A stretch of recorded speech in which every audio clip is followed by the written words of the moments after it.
ఈరోజు ఈజీగా జొన్న రొట్టెలు చేసుకుందామండి. విరగకుండా టేస్టీగా వంట రాని వాళ్ళు కూడా చేసేసుకోవచ్చు అనమాట. స్టవ్ ఆన్ చేసుకుని ఒక స్టీల్ పాట్ హీట్ ఎక్కిన తర్వాత దీంట్లో 2 గ్లాస్ వాటర్ యాడ్ చేసుకోవాలి. వాటర్ తప్పనిసరిగా మరగాలి. మరిగిన తర్వాత దీంట్లో 2 గ్లాసు జొన్న పిండి యాడ్ చేసుకొని వాటర్లో చక్కగా మిక్స్ చేసుకోవాలన్నమాట. మిక్స్ చేసుకున్న జొన్న పిండిని మనము ఒక 20 మినిట్స్ రెస్ట్ ఇవ్వాలి స్టవ్ ఆఫ్ చేసి.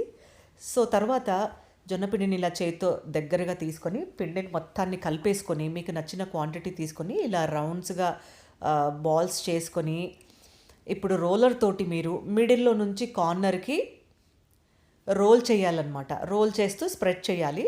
కానీ రోల్ చేసేటప్పుడు గట్టిగా అదమకుండా నెమ్మదిగా రోల్ చేయండి. జొన్న రొట్టెలు విరగకుండా రౌండ్గా పలుచగా ఇంత పెద్దగా వస్తాయన్నమాట. చాలా చాలా ఈజీ అండి. మీరు కూడా ట్రై చేయండి. మీకు ఎలా కుదిరిందో కామెంట్ చేయండి. ఇలాంటి మోర్ రెసిపీస్ కోసం సబ్స్క్రైబ్ చేసుకోవటం మర్చిపోకండి. వీడియో నచ్చితే లైక్ చేసి ఎంకరేజ్ చేయండి. Thank you for watching.